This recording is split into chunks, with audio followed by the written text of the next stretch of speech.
Warahmatullahi wabarakatuh. Sekarang ini kita akan mendengarkan konferensi pers dari perwakilan. Ini di sini sudah hadir dari Sekjen PDI Perjuangan, Mas Hasto Kristianto, kemudian Wakil Ketua Umum dari DPP Hanura, Mas Beni Ramdhani. Sekjen dari Hanura Beni Ramdhani, kemudian Sekjen Perindo Mas Ahmad Raufik, dan juga perwakilan dari P3 Abdullah Mansur. Dan kita akan sama-sama mendengarkan dan juga menyimak apa yang akan menjadi langkah lanjutan dari Partai Pengusung Ganjar Pranowo dan juga Mahfud MD terkait dengan hasil pemilu yang sudah diumumkan oleh KPU kemarin. Silahkan Mas, waktunya saya persilahkan. Baik, terima kasih rekan-rekan pers. Assalamualaikum warahmatullahi wabarakatuh. Salam damai sejahtera untuk kita semuanya. Om Swastiastu, Namo Buddhaya, salam kebajikan, rahayu. Terima kasih Mbak Anggi Pasaribu. Saya didampingi oleh sebelah kanan saya Mas Abdullah Mansur mewakili P3, di mana Gus Arwani Sekjen P3 memang tidak bisa hadir, beliau kondisinya kurang sehat. Dan kemudian Mas Abdullah Mansur ini mendapat penugasan dari P3. Dan sebelah kiri saya adalah Bang Beni Ramdhani, Sekjen dari Partai Hanura. Dan kemudian sebelah kiri adalah Bung Raufik, Sekjen dari Perindo. Jadi rekan-rekan pers mensikapi terhadap keputusan hasil dari rekapitulasi KPU. Ya tentu saja sebagai partai politik yang mengusung pasangan Ganjar Mahfud, sejak awal ketika kami melihat problematika bangsa terkait dengan persoalan pangan, persoalan utang luar negeri yang membengkak luar biasa, hampir mencapai 190 miliar US dollar lebih, dan kemudian persoalan yang berkaitan dengan pemilu, korupsi, maka penetapan pasangan Ganjar Mahfud itu tepat, sesuai dengan problematika bangsa dan arah masa depan yang memang memerlukan sosok pemimpin yang visioner, pemimpin yang memiliki rekam jejak yang baik, pemimpin yang memiliki tugas termasuk di dalam memberantas penyakit nepotisme, kolusi, dan korupsi itu. Dan kemudian di dalam perjalanan pemilu kita melihat bahwa pemilu ini tidak hanya dilihat dari hasilnya, sebagaimana tadi malam dilakukan di KPU. Berita acara KPU sampai saat ini kami belum menerima lampirannya. Bahkan tadi kami iseng-iseng melakukan pengecekan setelah tadi malam dinyatakan rekapitulasi selesai, ditandatangani berita acara, dan untuk Pilpres, karena melihat kecurangan hulu hilir yang terjadi, saksi dari pasangan Ganjar Mahfud tidak menandatangani berita acara dan menyampaikan berbagai bentuk keberatan sekitar 9 halaman terhadap seluruh pelaksanaan Pilpres.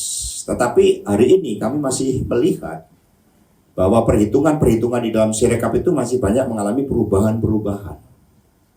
Saya mengecek tadi malam, saya tungguin langsung dari jam 23 tadi malam sampai tadi siang sekitar jam 12.30, itu setidaknya masih ada perubahan di lebih dari 753 kali perubahan, padahal dinyatakan sudah rekapitulasi selesai. Ya, kemudian kami juga melihat kembali seluruh problematika terkait dengan ujungnya dulu nih yang kami lihat. Setelah pencoblosan tanggal 14 Februari, meskipun ketika menghadapi berbagai tekanan publik dari para pakar, KPU mengatakan Sirekap ini hanya alat bantu, tetapi di dalam praktek dan juga sesuai dengan peraturan KPU sendiri, Sirekap bukan sekedar alat bantu. Di dalam praktek ketika terjadi persoalan selisih antara C1 yang disampaikan oleh saksi-saksi dengan hasil perhitungan, itu rujukannya adalah Sirekap. Jadi ini lebih dari sekedar alat bantu. apalagi juga menggunakan dana APBN yang harus dipertanggungjawabkan. Karena itulah kami secara keseluruhan dari pakar IT melihat bahwa sejak tanggal 14 Februari ketika perhitungan itu mulai dilakukan, yaitu sekitar jam 2.30 waktu Indonesia Barat, sudah terjadi perubahan sebanyak 431.515. Terjadi di lebih dari 243.000 TPS. Dan kalau kita lihat selisih antara suara sah 01, 02, dan 03 yang seharusnya sama dengan suara sah itu ternyata mencapai 23,44 juta suara. Dan ini terjadi penggelembungan suara. Nah, itu kita menggunakan data-data dari KPU, apalagi kalau kita menggunakan data-data dari murni C1 plano yang dikirimkan para saksi. Meskipun ada upaya-upaya secara sistematis agar C1 plano yang otentik itu tidak diterima oleh saksi 01 dan 03. Tapi ada pergerakan masyarakat sipil yang akhirnya memberikan juga suatu kontribusi terhadap C1 plano tersebut. Nah, sehingga dari hasil ini, maka kalau kita cermati semakin menyempurnakan suatu rangkaian proses kecurangan dari hulu ke hilir. Lalu banyak yang mengatakan bahwa kami tidak mau menerima kekalahan. Ini bukan persoalan kekalahan. Karena itulah atas berbagai pertimbangan-pertimbangan tentang pentingnya menjaga konstitusi, menjaga nilai-nilai demokrasi, menjaga harapan tentang hadirnya pemilu yang demokratis, maka terhadap hasil yang diumumkan KPU tadi malam, sikap dari partai politik pengusung Pak Ganjar Mahfud menegaskan bahwa proses pemilu belum selesai. Karena Ganjar Mahfud akan menggunakan hak konstitusionalnya untuk melakukan gugatan melalui Mahkamah Konstitusi. Dan dalil yang kami sampaikan sangat jelas.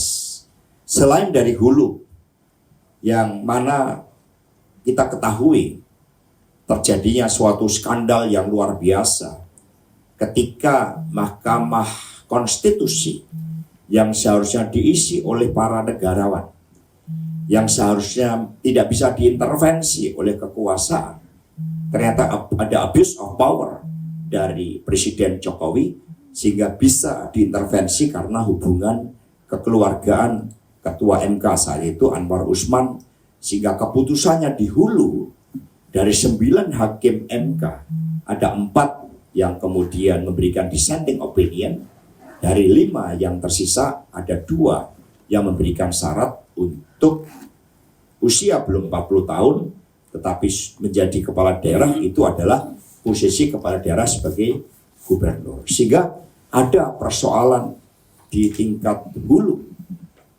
yang menggunakan teori hukum manapun itu seharusnya tidak boleh diambil suatu keputusan, dan pemilu presiden akhirnya memiliki persoalan dari hulu. Dan kemudian dalam prosesnya kita lihat campur tangan dari aparatur negara yang seharusnya netral, terutama adalah kepolisian Republik Indonesia yang begitu banyak melakukan oknum-oknumnya berbagai bentuk intimidasi-intimidasi yang mendowngrade dari ranah institusi tersebut yang seharusnya berpihak pada kepentingan rakyat, bangsa, dan negara menjadi kepentingan yang berpihak pada orang per orang dan keluarga.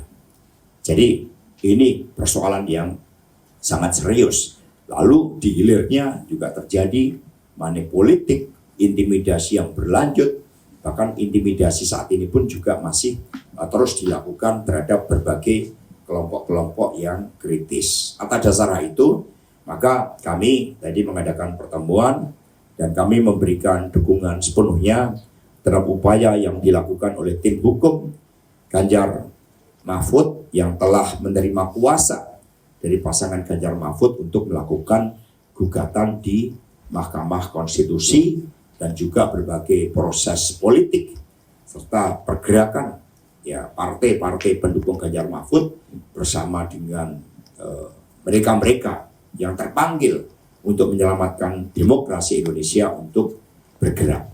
Itu yang dapat kami sampaikan, sehingga tahapan Pilpres belum selesai, hak konstitusional akan kami pakai dengan sebaik-baiknya.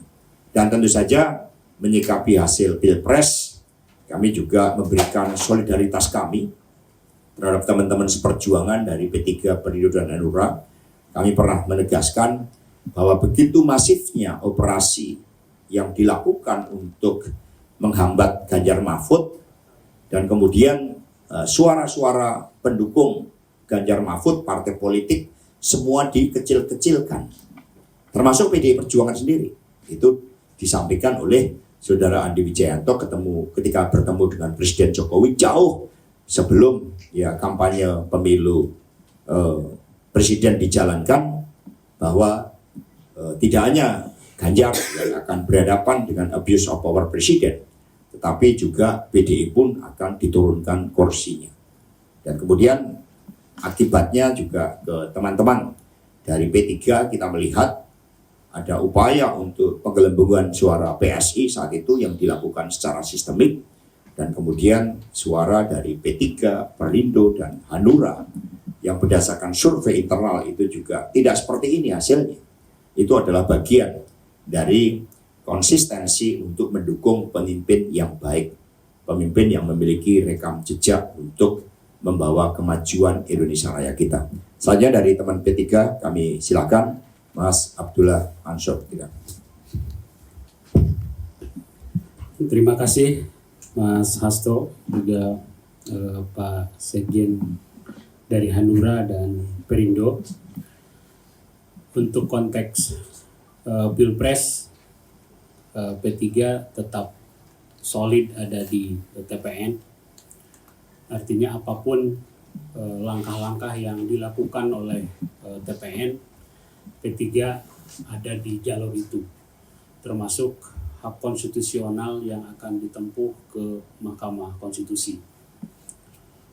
Kalau konteks pileg, walaupun katakanlah ini di luar forumnya, perlu disampaikan juga bahwa P3 sampai hari ini belum dapat menerima hasil pengumuman tadi malam, karena dalam pandangan kami itu baru pengumuman pihak KPU, dan kami sudah dan sedang menyiapkan untuk melakukan hak konstitusional kami ke Mahkamah Konstitusi, karena itu jalan yang memang dibuka oleh aturan hukum kita. Kenapa kami melakukan itu? Karena hasil dari yang diumumkan tadi malam P3 di angka 3,87 itu mengagetkan bagi kami. Kenapa? Karena hasil data yang ada di internal kami itu melampaui angka 4%, bahkan 4,04. Makanya kami cukup terkejut, dan sekali lagi perlu ditegaskan bahwa konteks pileg P3 belum bisa menerima hasil pengumuman KPU tadi malam, dan kami akan mengambil hak konstitusional untuk melakukan gugatan ke Mahkamah Konstitusi. Mungkin itu dulu Mas Sekjen, terima kasih. Baik, terima kasih Mas Abdullah Mansur. Jadi dari kami juga memberikan dukungan terhadap upaya P3 di dalam melakukan gugatan di MK. Bahkan kami akan memberikan bantuan, tidak hanya spirit tetapi juga data-data yang diperlukan oleh P3, karena C1 dari kami kan cukup lengkap ya, supaya yang keadilan ditegakkan. Jangan sampai karena operasi politik yang dilakukan dan kemudian juga membuat partai yang merupakan tetangga kami memiliki rekam jejak sejarah perjuangan yang panjang dihilangkan sejarahnya karena ambisi kekuasaan. Jadi jangan sampai sejarah Partai Ka'bah ini dihilangkan sejarahnya hanya karena mendukung Ganjar Mahfud. Ini sudah kebangetan ini. Silakan Bang Benny. Terima kasih Mas Hasto, rekan-rekan pers yang sangat saya hormati. Saya menyampaikan hal yang mungkin menguatkan apa yang disampaikan oleh Mas Hasto dan juga dari P3. Saya ingin menegaskan dalam konferensi pers sore ini, pihak 02 membangun narasi bahwa pemilu sudah selesai. Jadi rakyat jangan mau ditipu dengan narasi ini, framing ini. Ya, kalau kita melihat peraturan baik undang-undang maupun PKPU, jika bicara pemilu itu bicara tahapan. Ya, tahapan sejak calon presiden mendaftarkan diri sebagai pasangan calon atau partai politik sebagai peserta pemilu hingga dilantiknya presiden dan wakil presiden ataupun para anggota DPR mewakili partai politik. Itu bicara tahapan. Dan KPU tadi malam tidak ada berita acara KPU tertulis atau pernyataan ketua KPU yang menyatakan menetapkan calon presiden dan wakil presiden terpilih. Tidak. KPU hanya menyampaikan hasil akhir rekapitulasi nasional perolehan suara pasangan calon presiden wakil presiden maupun perolehan suara partai politik. Jadi rakyat jangan ditipu, dibodoh-bodohi ya, seolah-olah framing yang mereka lakukan, kita lakukan pembenaran bahwa pemilu sudah selesai. Partai Hanura dan juga partai pendukung 03 menggunakan hak konstitusional ya untuk mengajukan gugatan ke Mahkamah Konstitusi. Dan itu sedang dipersiapkan oleh tim. Bahkan secara internal Partai Hanura sama dengan P3, kita juga merasa suara kita dihilangkan dalam tanda kutip kurang lebih 1 juta suara ya dari perolehan sesuai data yang ada pada kita. Dan itu juga akan menjadi gugatan tersendiri Partai Hanura di luar gugatan bersama terkait pasangan calon presiden dan wakil presiden. Kedua, demokrasi itu bukan bicara hasil. Demokrasi juga bicara proses. Kalau prosesnya ya sebagaimana yang sudah kita tetapkan terpenuhi unsur-unsur ya terstruktur, sistematis dan masif, maka saya berani mengatakan bahwa telah terjadi tidak sekedar kecurangan tapi ini kejahatan pemilu. Kejahatan yang menurut saya ini high explosive. Ini sangat dahsyat, bukan low explosive. Karena kalau bicara demokrasi, bicara pemilu, yang berkebutuhan terhadap demokrasi dan pemilu adalah 278 juta rakyat Indonesia yang memiliki hak kedaulatan politik di dalamnya. Jadi ini tidak bisa dipandang remeh. Ini kejahatan pemilu ya yang memiliki kekuatan yang high explosive, rusaknya demokrasi di negara kita. Sehingga pantas jika kita melakukan perlawanan, nah, termasuk menggunakan hak konstitusional untuk mengajukan gugatan ke MK. Saya memberikan ilustrasi sedikit. Ya, kalau Mas Hasto itu selalu memberikan ilustrasi tentang kejahatan pemilu tahun 71, Mas ya. Demokrasi kita dikudeta. Ya, 65 Soekarno dikudeta oleh Soeharto. Sehingga lahirlah pemerintahan baru yang bernama Orde Baru.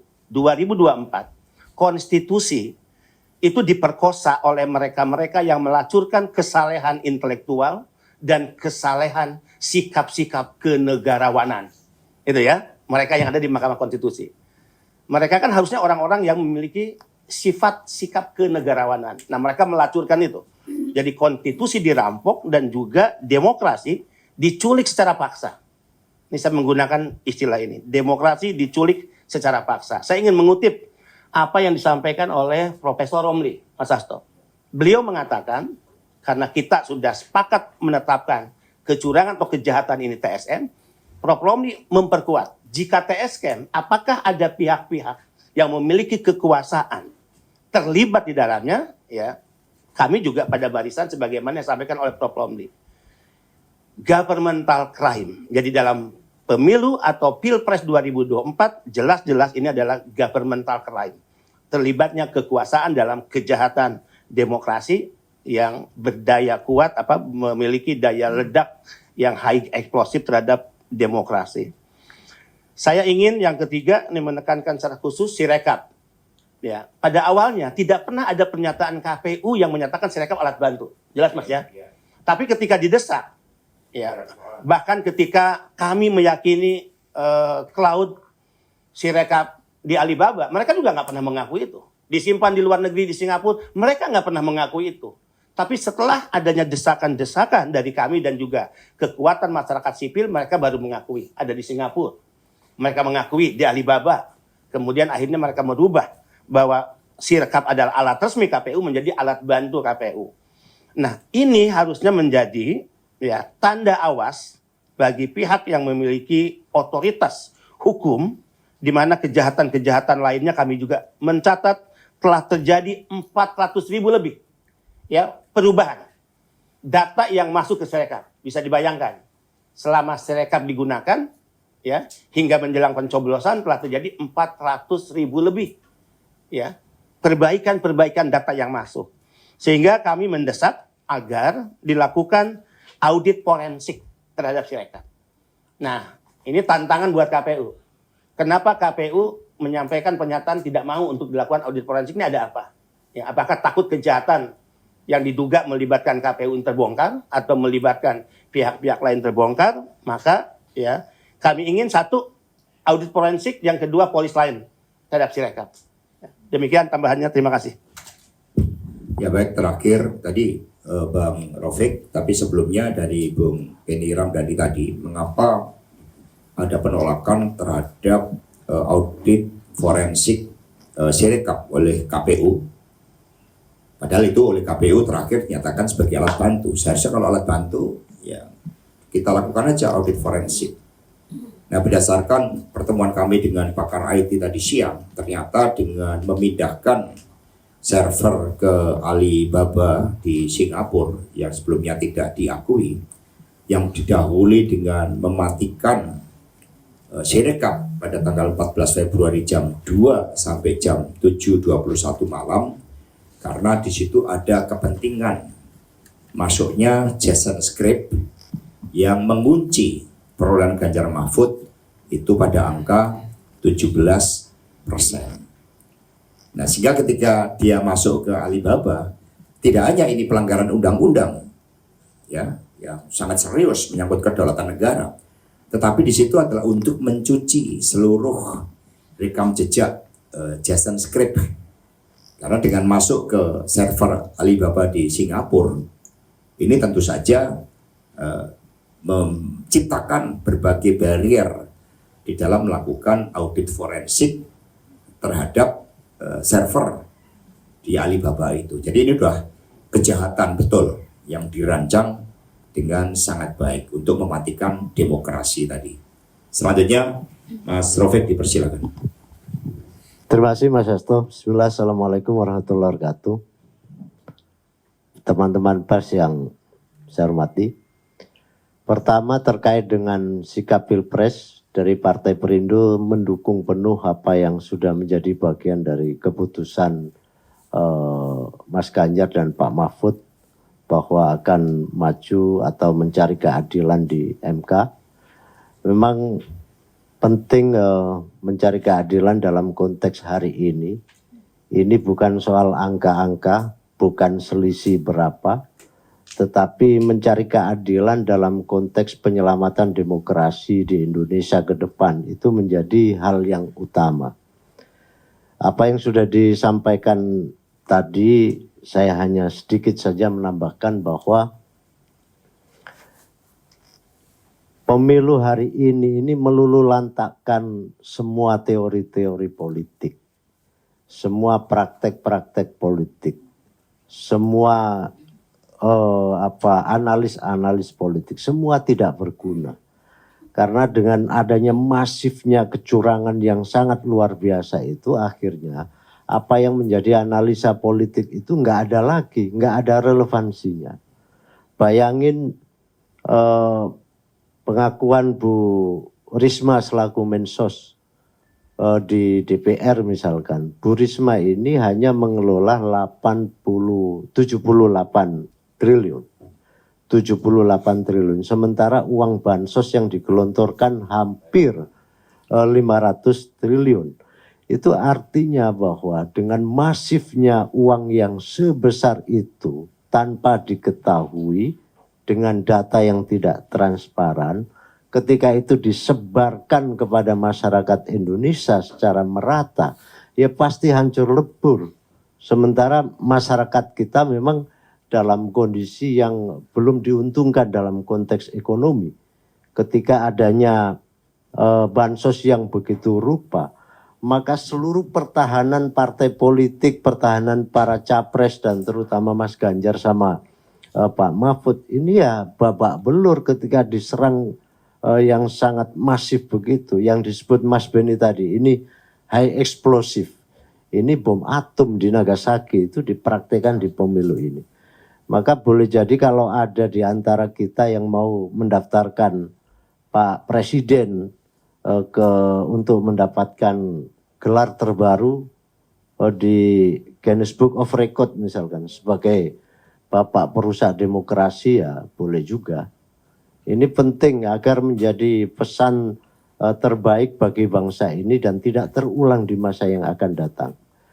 Jadi soal Pilpres, soal Pileg ini memang sangat luar biasa. Saya berpolitik sekian lama juga tidak bisa berpikir lebih jernih lagi karena apa yang menjadi sangkaan, apa yang menjadi bagian dari praktek, apa yang menjadi bagian dari konsolidasi. Ini nggak ada artinya semua.